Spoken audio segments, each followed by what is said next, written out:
મોટો કાંટો. આ કાંટો શું કરે? ટક ટક ટક ટક ટક ટક ટક ટક ટક ટક. આખો દિવસ દોડ્યા જ કરે. આને કહેવાય સેકન્ડનો કાંટો. શું કહેવાય? નાનો કાંટો કલાકનો કાંટો.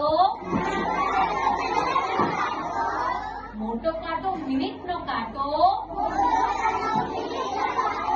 અને આ ટક ટક ટક ટક ટક વાળો કેનો કાંટો છે? સેકન્ડનો કાંટો. શું કહેવાય? સેકન્ડનો. ચાલો રેડી. નાવ આ છે ને બહુ આળસુ છે. આ છે ને બહુ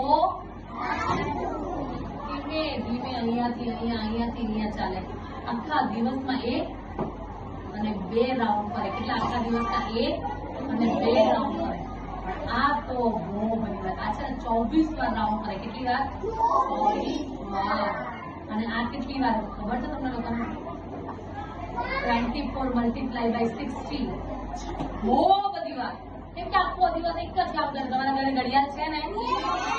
કયો કાંટો જોવાનો કીધો છે મેં? સેકન્ડનો. ઓકે, સેકન્ડના કાંટાને જોઈએ ચેક કરો કે કેટલી વાર રાઉન્ડ ફરે છે. તો સ્પીડમાં ફરે. આ એક વાર ફરે એટલે શું થઈ જાય? 1. બીજી વાર ફરે તો ચલો રેડી. હવે છે ને તમને લોકો એક વસ્તુ સમજાવું જોઈએ. નાનો કાંટો 3 ઉપર છે અને મોટો કાંટો 12 ઉપર છે. સાંભળજો. તો એક્ઝેક્ટલી નાનો કાંટો અને 12 ઉપર મોટો કાંટો એટલે સમજી લેવાનો કેટલા વાગ્યા? યસ, 3 o'clock કહેવાય. શું કહેવાય? 3 વાગ્યા. ચાલો હવે મને કહેવાય કેટલા વાગ્યા? 6 વાગ્યા. અને ઇંગ્લિશમાં શું કહેવાય? 6 o'clock. શું કહેવાનું? 6 o'clock. હવે મને કહેશો મેં તો પણ આ ચેક કરવાનું. આ 12 ઉપર જ રહેવું જોઈએ. હવે મને બોલો ઇંગ્લિશમાં બોલો. 9 o'clock. 9 વાગ્યા આપણે એમ કહીએ. શું કહેવાય? 9 વાગ્યા.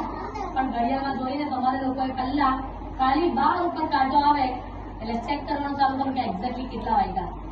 અને નાનો કાંટો આજે આટલું આપણે શીખીએ તો આપણને બીજું બધું જોતા આવડે. પણ હવે તમને એક વસ્તુ શીખવાની છે ઘરે જઈને. મિનિટનો કાંટો એકવાર કર્યો 12 થી ચેક કરવાનો. 12 ઉપર આજે તો સ્પીડમાં ફરે છે ને? ઓકે, એ અહીંયા 12 થી ચાલુ થશે.